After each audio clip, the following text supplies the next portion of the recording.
Mason, I told you I didn't want to get married this early. Are you trying to force me to leave you? Emily Carter didn't hesitate for a second, her voice sharp against the backdrop of my proposal. Mason, this is emotional blackmail. Why can't you think about what Emily wants for once? Braden Hayes, Emily's so-called best friend, stood right beside her. He smirked, his tone dripping with that specific brand of passive-aggressive toxicity I'd come to loathe. Emily, I always thought we were in love. Let's break up. Suddenly, looking at the two of them, I felt a wave of physical nausea. It was visceral, sickening. I looked at Emily and delivered the words flatly. We were in downtown Seattle, right in front of the largest luxury mall. The evening crowd was dense. I had spent ages preparing for this day, wanted to give Emily an unforgettable proposal. A sea of roses, 999 candles, the massive LED screen on the mall facade. This proposal was my final attempt to salvage us. Mason, are you insane? Break up? Do you really think you can go through with that? Emily panicked for a split second before her expression hardened into ice. Exactly, Mason. You love Emily so much. You'd never actually dump her. I don't buy it for a second, Braden scoffed, his voice laced with contempt. Braden, if you say one more word, I'm going to drop you. Do you believe that? I watched their performance, the rage finally bubbling over. I still think. Braden managed 2 words before he choked on the rest. My fist connected with his mouth, followed immediately by a hook to his cheek. Mason, are you crazy? How dare you? Don't even dream of me forgiving you for this. Emily rushed to shield Braden, screaming at me in fury as he cowered behind her. Forgive me? You're delusional. You're trash, Emily. From this moment on, we're done. Don't contact me. I looked at her, then at Braden shivering behind her, and felt nothing but cold indifference. I turned and walked away. Mason, don't you walk away. Apologize to Braden right now, or I will never speak to you again. Emily, seeing me actually leave, sprinted around to block my path. Who do you think you are right now? When I loved you, you could get away with anything. Now that I don't, you're just a stranger in my way. Move. Emily seemed genuinely frightened by my demeanor. Her arrogance evaporated, leaving her stammering. I shoved past her and strode away. The crowd of onlookers began scavenging the roses and LED candles. Free flowers and a show. Everyone looked thrilled. The only people not smiling were Braden, looking pathetic with a bloody lip, and Emily, whose face was twisted as if she'd swallowed poison. I had been with Emily for 5 years. We had sweet times and rough patches, but life was generally good. That changed 6 months ago when Braden, a childhood friend, moved to Seattle. The arguments started piling up. She came home late, always out drinking and partying with Braden. Her social media changed, too, becoming a shrine to her ambiguous relationship with him. For the last week, she hadn't come home at all. What man could tolerate that? This proposal was a test, and also a period at the end of a sentence. I wanted to see how she viewed our future. Now I knew. She hadn't thought about a future with me at all. Ending it was the only logical step. I wanted to punch Braden for a long time. I didn't expect him to provide the opportunity on the day my relationship died. It was the only good thing he'd ever done. I had imagined this ending, but living it was different. The anger, the indignity, the lingering attachment, it hurt. Even if you raise a dog for 5 years and it suddenly runs off with a stranger, you'd feel sad. I walked aimlessly down the street, eventually ducking into a convenience store for a bottle of bourbon and a bag of peanuts. I walked until I hit the waterfront, sitting on a patch of grass near the pier. A sip of liquor, a peanut. As the alcohol burned, the pain faded and the memories blurred. I was deep in my cups, my senses dulled when I realized someone had sat down next to me. Can I borrow some of that? The voice was cool, crisp, and pleasant. I turned to look. Long flowing hair, exquisite features softened by the darkness. A faint, expensive scent drifting from her. Silence implies consent. I watched as she took the bottle from my hand and helped herself to my peanuts. I blinked, stunned. Go ahead, take it. At this hour, she was either a ghost or another heartbroken soul like me. Who else wanders the waterfront at midnight without bringing their own booze? Cough, cough. Do you men only think about sex when you date?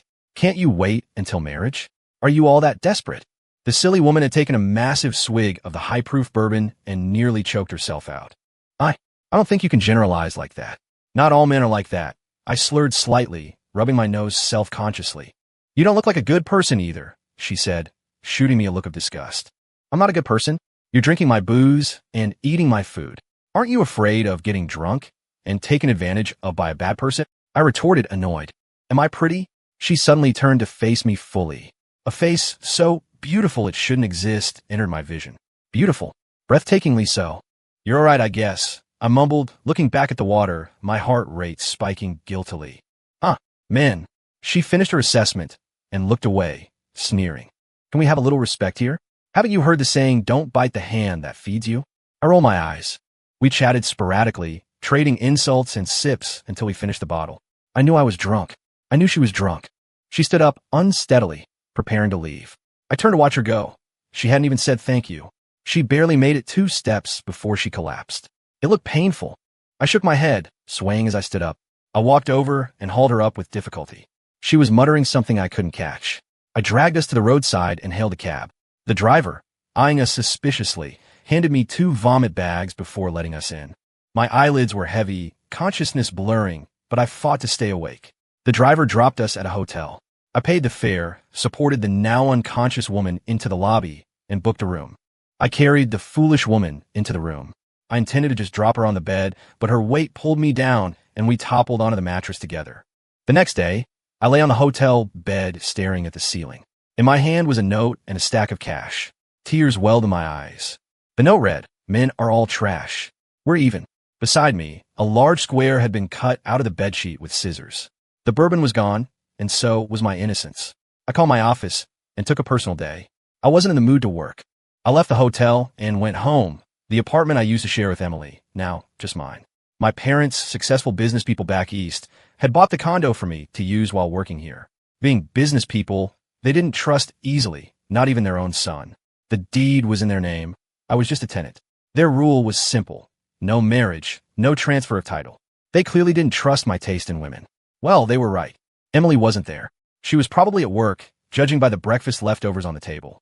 I ignored the food she'd made, went straight to the bedroom, and buried my head under the covers. When I opened my eyes again, it was 2:00 p.m. I got up, ordered some takeout, and after eating, I started packing Emily's things. I didn't miss a single item. Everything went into boxes. Then I sat on the couch and waited. At 8 p.m., the door opened. She came in carrying takeout containers. Seeing me on the sofa, she walked over and offered the food. I didn't take it. "Mason, have you acted out enough? I made breakfast. I brought dinner. What more do you want?" Seeing me ignore the food, her temper flared instantly. "I packed your things. Are you leaving on your own, or do I have to throw you out?" I didn't waste time. "Mason, what do you mean? You're kicking me out just because I rejected your proposal? Are you even a man?" Emily looked at me in disbelief, then at the wall of boxes. Her anger spiked. "Emily, I'm done talking. Get out. Looking at you makes me sick." I stood up, my own temper rising. "Fina, you're great, Mason. Really great. I'll leave, but don't you dare regret this. Don't come looking for me." Seeing my hard expression, Emily's eyes reddened. There was fear there and reluctance, but mostly burning rage. She struggled to move the boxes out one by one, slamming the front door so hard the entryway shelf rattled. Once she was gone, I deadbolted the door and went back to sleep. Despite the long rest, I still felt exhausted. The morning alarm woke me. I showered, grabbed breakfast on the way, and drove to the office. The car was another loaner for my parents. After a day of rest, my mood had lifted. The heavy suffocation was gone. I worked at a foreign trade firm as the team lead for Group 1. I managed 12 people. "Boss, you're here. There's a massive deal today. I heard Gavin from Group 3 is leading it. The CEO of the client company is arriving soon to sign the contract." Jason, one of my team members, ran over the moment he saw me. The rest of the team watched my reaction closely. The implication was clear. If Group 3 landed this whale, Group 1's standing would take a hit. All right, if they land a big deal, that's their skill. We just need doer jobs. "I'm going to assign the key targets for this quarter," I said, projecting calm. "Jason, finalize the coastal industries order. If you need help, tell me." "Got it. I have a meeting with him the day after tomorrow." "Boss, you need to come with me," Jason said with a grin. "You were just waiting to ask that, weren't you? Fine, we'll go together." "Chris, what's the status on Glorious Tech?" "I'm currently." Before Chris could finish, 5 or 6 people swept through the company entrance. Gavin, spotting my team watching, shot us a look of pure arrogance. I didn't even notice Gavin. My eyes were locked on a silhouette in the center of the group. The woman who drank my bourbon and stole my integrity. Did she think wearing sunglasses would stop me from recognizing her? I didn't know if she saw me. The group disappeared into the main conference room. I snapped back to reality and shook my head. Forget it, I told myself. As a man, I didn't exactly lose out. Plus, I got paid. I tried to comfort myself with that thought. I finished assigning the tasks and started working on my own contracts. I had just finished drafting a proposal when Ms. Lane, the general manager's secretary, came to call me. She led me toward the conference room. Listen, when you go in, just listen. Don't speak first. The client is Serena Sterling, CEO of Sterling Corp. Gavin made a mistake on a clause, and Mr. Reynolds wants you there. He probably wants you to take over. Ms. Sterling, this is Mason Cole, our top sales manager. I'd like him to handle the coordination of our partnership moving forward. Mr. Reynolds looked fawningly at the woman. Ms. Lane briefed me rapidly as we walked. Before I could object, she opened the door. When Ms. Lane stepped aside to let me in, everyone in the room turned to look at me. 3 expressions were particularly interesting. Gavin looked at me with pure venom. Mr. Reynolds, our GM, beamed and nodded the moment he saw me. And the woman, she looked at me with a flash of panic before instantly reverting to an icy, statuesque calm. Ms. Sterling? No way. She's Serena Sterling of Sterling Corp? Mr. Reynolds, I hope this person doesn't make mistakes. If he does, there won't be a partnership. Serena spoke coldly, not even glancing at me, though her voice sounded tightly wound, almost nervous. Rest assured, the same mistake won't happen again. Right, Mason? Mr. Reynolds laughed, shooting me a look that screamed, promise her. Mr. Reynolds, you need to clarify exactly what the situation is first, I said. I was still reeling from her identity, but I adjusted quickly. I looked at my boss. I wasn't going to jump into a pit without knowing the depth. Mason, here's the thing. Ms. Sterling wasn't satisfied with several clauses in the contract, so I've decided you will redraft the agreement with Sterling Corp. Group 1 will handle the account from now on. Mr. Reynolds glared at Gavin before turning a smiling face back to me. The old fox. I need to review the previous contract, and I need to ask Ms. Sterling a few questions. I ignored Gavin's hateful stare and went into work mode, pushing the personal history aside for a moment. Your name is Mason Cole? Serena didn't agree or disagree with my request. She just wanted to confirm my name. Yes, Ms. Sterling. I'm Mason Cole. I kept my face neutral. Inside, I was screaming, please, you crazy woman, don't say you know me. I can't survive in this company if people think I slept my way into Gavin's deal. Mr. Reynolds, where is your lounge? I have a headache. I need a rest. Let him review the contract. When he's done, send him to the lounge to find me.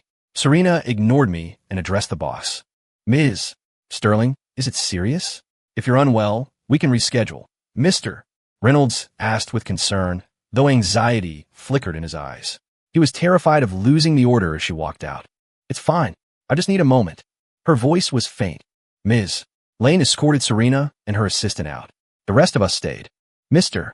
Reynolds, look, Gavin rushed to the boss's side the moment the door closed. Go back to your desk. We'll talk about this later. Mr. Reynolds looked at Gavin unkindly. Gavin had almost torched a deal worth 1/3 of the company's annual revenue. If the Sterling staff weren't present, he would have exploded. Gavin, deflated like a punctured tire, shot me a death stare and skulked out. I scanned the contract. There were no major issues. It didn't need rewriting. What game was Serena playing? I need to see Ms. Sterling. I told the Sterling Corp staff. I'll ask. One of them left. A moment later, they returned. Manager Cole, you can go in. She's waiting in the lounge. Please keep your voice down. She has a headache. The rest of us will wait here. I thought to myself, headache? Probably a hangover from my cheap bourbon. Mr. Reynolds moved to get up, but hearing the staff's instructions, he sat back down. I went to the lounge and knocked. Come in. I pushed the door open. Serena was sitting on the sofa, looking at me with exhaustion. Ms. Sterling, I have questions regarding the contract. Are you all right? Seeing we were alone, I kept it strictly professional, though I felt guilty. You bastard. Serena jumped up, grabbed my arm, and pinched the tender flesh of my bicep, twisting hard. The pain was sharp. I held back tears with sheer willpower. I didn't want it to happen either. You jumped me. I was drunk, and after carrying you for so long, I didn't have the strength to push you off. I rubbed my arm, probably bruised purple by now, and tried to explain. After the assault, she suddenly looked wronged. Her eyes turned red as she stared at me. She looked pitiful. My heart softened. I stepped forward and, without a word, pulled her into a hug. If a man has to take the blame, he takes the blame. Regardless of responsibility, comfort comes first. Serena didn't resist. She buried her face in my shoulder and sobbed quietly. After a while, she pushed me away gently. When I looked at her face, tear-stained with red, swollen eyes, I couldn't help but smile. What are you laughing at? Am I funny to you? Panic flashed across her beautiful face, followed by a glare that looked more like a pout. You're beautiful.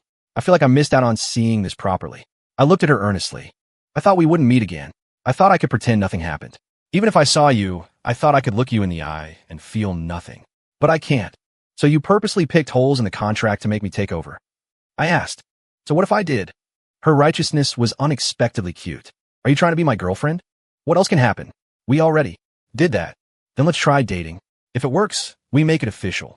If not, we figure it out. Okay. Are all men like this? Is there another man? I frowned. Are you an idiot? You were my first, and you'll be my last. If you dump me, I'll cut you. I felt a phantom chill in my lower regions hearing that threat. I shook my head vigorously. Look at that dumb face, Serena said, annoyed by my reaction. I need to be clear with you. What happened when we were drunk? Neither of us planned it. So I think we should get to know each other. If we're compatible, I won't run from responsibility, I said seriously. Fine. I agree, Serena replied, just as serious. So, should we talk about work now? I pointed to the contract scattered on the floor. Handle it however you want. Use this draft. Clean it up. Come to Sterling Corp tomorrow, and I'll sign it, she said dismissively. You trust me that much? Yes. This was a small test. You passed. You have my trust. Wait, what do you mean? I really didn't expect to meet you here. I just decided on the spot to see if you'd get any nasty ideas because I'm the CEO of Sterling Corp. Now I'm sure. Are women always this arbitrary? I believe what I see, and I trust my intuition. You won't hurt me. I looked at her, speechless. I really wanted to crack open her skull and see what was wiring that brain. Your eyes are puffy, and your makeup is smudged, I reminded her. It's fine. Wait a bit. I'll touch up. I'll wear sunglasses on the way out, she smiled playfully. Watching her sit back on the sofa, I felt a knot of resistance in my chest. I thought about a lot of things. I had just broken up with Emily. I hadn't moved past the shadow of that relationship. And now, because of one mistake, I was entangled with Serena. If she were an ordinary woman, maybe it would be fine. But she wasn't. The status gap was something I wasn't optimistic about. Even though my family's assets back east rivaled Sterling Corp. Right here, right now, I was just a wage earner. I'd have to take it one step at a time. I really should have just taken that bourbon home the other night. What? Am I not good enough for you? Serena asked suddenly, side-eyeing me. No, I'm worried I'm not good enough for you. I was lost in thought and answered honestly. Serena smiled at that, a genuine, bright expression. Am I pretty? Yes. That's not what you said by the river. It was dark, and I was drunk. I didn't see clearly. Well, now you see clearly. Come find me tomorrow to sign. I'm leaving. Serena walked out. She put her sunglasses back on, but the glacial aura from before was gone. After Serena left, Ms. Lane called me to Mr. Reynolds' office. He was brewing tea. He pointed to the chair opposite him. He said, well, going over tomorrow to sign. Do you know Ms. Sterling? Mr. Reynolds suddenly pivoted, eyeing me like an old fox. No, what? I feigned ignorance. That's strange. There was nothing wrong with Gavin's contract. Why did she refuse that one? He wouldn't let it go. How would I know? But there were a few minor issues. You saw her come in person. When does that ever? I stopped mid-sentence, startled by my own realization. She investigated me. Otherwise, why come personally to sign a contract today? Did she investigate my family background? This woman is dangerous. I dodged Mr. Reynolds' questions and left his office. His attitude was clear. As long as I landed the whale, the details didn't matter. I revised the contract and clocked out. I went straight home. The outside world was too dangerous for a single man right now. When I reached my door, Emily was standing there, holding a food container. Mason, let's get back together, she said, her voice soft. We broke up. I don't love you anymore.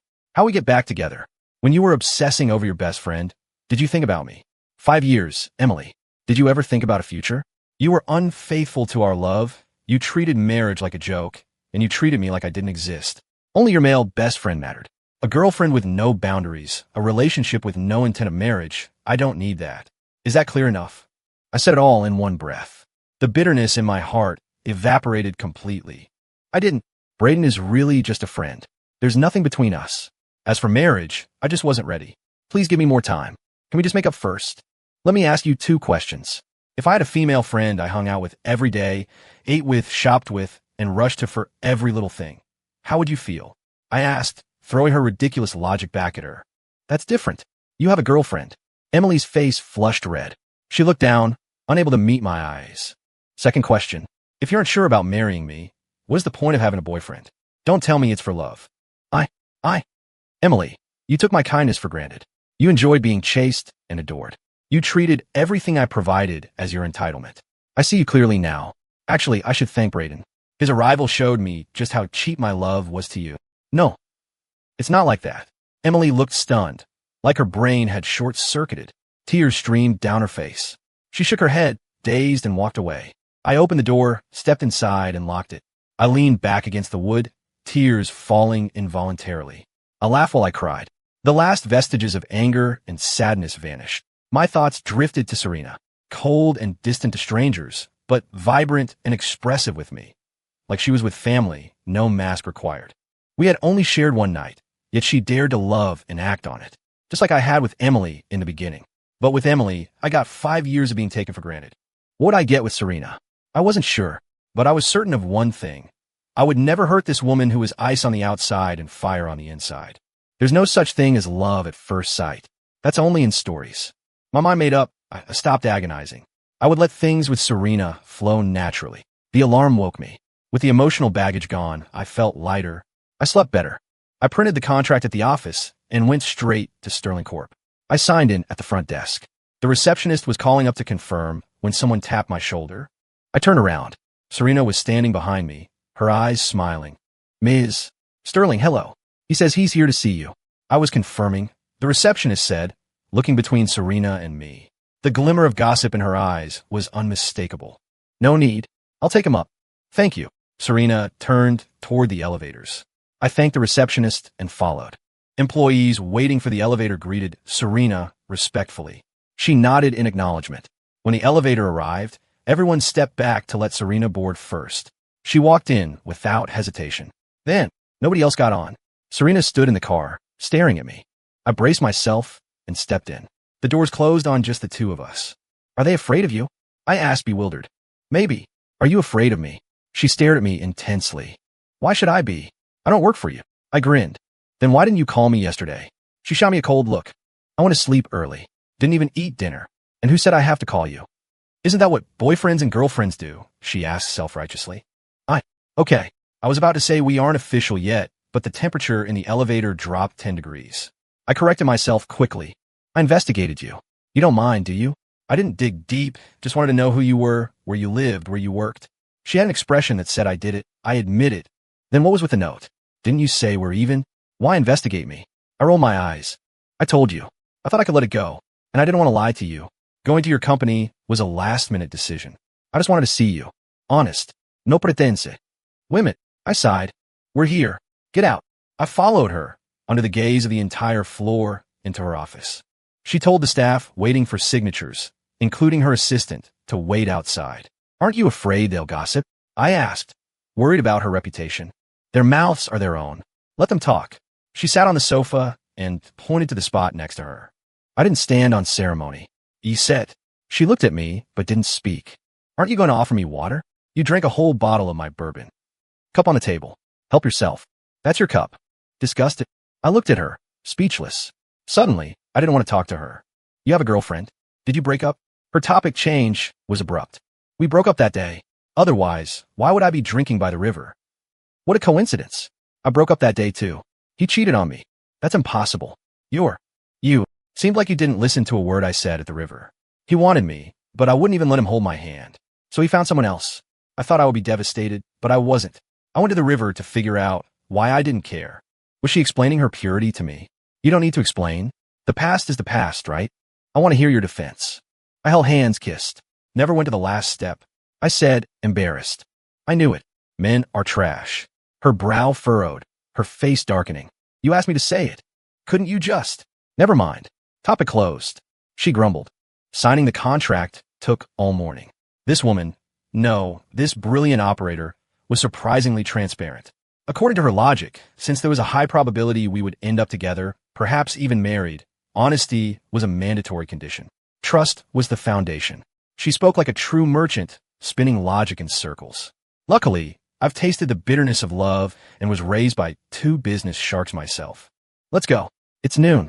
Let's grab lunch at the company cafeteria. I need someone to spread the news of your existence to my parents, Serena said, blinking those beautiful eyes. Definitely scheming. If we're eating, we go out. I'm buying. The cafeteria is a bad idea. Right now. We're just acquaintances. I was stern. Fine. Your call. Let's go. Serena smiled. When we walked out of the office, the Sterling staff stared.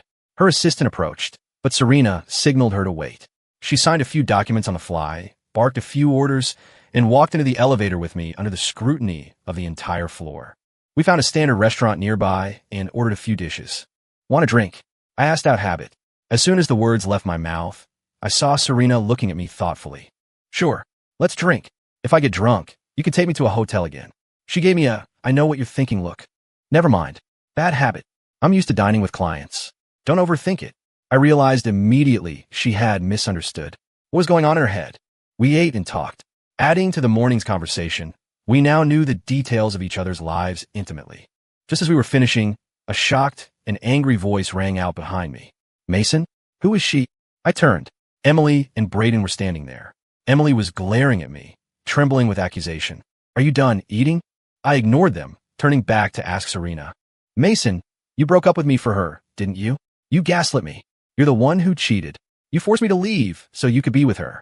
Seeing me ignore her, Emily exploded, hurling accusations. Mason, wow, I've learned something new today. Emily loved you so much, and you were checking out other options while you were with her? How do you sleep at night? If it weren't for Emily, I'd call the cops on you. I haven't even heard an apology for the punch. Braden chimed in with his signature tea-green toxicity. Emily, this is a client. From Sterling Corp. We signed a contract today. I'm explaining this not because I owe you anything, but because I don't want an innocent person dragged into your mess. And you, Braden, you know exactly why I hit you. Say one more word, and I won't hesitate to do it again every time I see you. I was disgusted. Serena was frowning at them, preparing to stand up. I stood up first. I couldn't let her get dragged into this. It wasn't her fight. Client? Contract? Ah, nice excuse. Emily, look at him. Breaking up with a guy like this was honestly cutting your losses. Braden sneered, looking at Emily with a smile. Braden, is it? What exactly are you to Mason and Emily? Serena stood up, her face frosty. I'm Emily's friend, naturally. As for Mason, he's nothing to me. Listen, beautiful, I advise you to stay away from this trash. Don't come crying when he hurts you. Braden's eyes lit up seeing Serena. He stared at her a little too long. Oh, so you're the male best friend. You know, in this day and age, any couple with a male best friend involved usually ends in disaster. Mason, you're pitiful. How did you end up with a girlfriend who keeps a pet male best friend? Oh, sorry, ex-girlfriend. Serena mocked Braden mercilessly, then turned her eyes to me, squinting. It was a look that clearly said, your taste in women was garbage. Who do you think you are? What right do you have to get involved between me and Mason? Mason, I'll give you one last chance. Apologize to me and Braden right now. If you do, I'll forgive you. Otherwise, we are done forever. Emily glared hatefully at Serena, then at me. Who am I? Right now, I'm Mason's girlfriend. We're at the stage of discussing marriage. Who do you think I am? And don't project your filthy mindset onto us. We've known each other 3 days. Love at first sight fits us perfectly. Serena didn't yield an inch. Impossible. Mason has always loved me. He definitely hired you to make me jealous. Look at you. You look like a seductress. How could Mason like someone like you? Emily looked at Serena's stunning face and faltered, her confidence cracking, but she held on to her delusion. Nothing is impossible. You broke up. Isn't it normal for him to date again? Aren't you always flirting with other men? Don't deny it. I can see on your face. Do you know why Mason broke up with you? You don't, do you? Serena sneered, delivering critical hit after critical hit. Emily was struck dumb. Braden, seeing Serena's sharp tongue, shifted his eyes shiftily and stayed silent. Mason, go pay the bill. Why are you standing there like an idiot? Let's go. Serena glared at me. I didn't expect her to be this fierce. I shot her an admiring look. She rolled her eyes at me. I paid the bill, ignored Emily and Braden completely, and walked Serena out to my car to drive her back to Sterling Corp. Once in the car, she sat in the passenger seat, staring straight ahead, silent. I'm sorry. I try to keep you out of it, I said apologetically. No response. What's wrong? Angry, I asked. Mason, how did you ever fall for her? Serena asked thoughtfully. She wasn't like that before. It was only after Braden moved to Seattle I sighed. I'm not like that, and I hope you aren't either. In the future, our world only has us. Serena looked at me with intense seriousness. What are you thinking? I won't become the kind of person I hate. I knew your character the night we drank. Watching those two was disgusting. You are forbidden from seeing her again. Forbidden from having any contact with her. Done. I won't contact her. The moment I decided to break up, It was over. Let's get our marriage license. Serena's words nearly made me rear end the car in front. Avoiding an accident, I pulled over to the curb and parked. Esther de here. You won't regret this? I looked into her shining eyes and asked seriously. Serena had already taken so much initiative. If I, as a man, kept shrinking back, would I even be a man? No regrets. Never. Serena said, Okay, I'll pick you up tomorrow for City Hall. Do you want to have a drink tonight? Serena blinked, her eyelashes fluttering. I'll pick you up after work tonight. Men, so realistic. Pick me up tomorrow morning. We'll drink after we get the license. Story complete.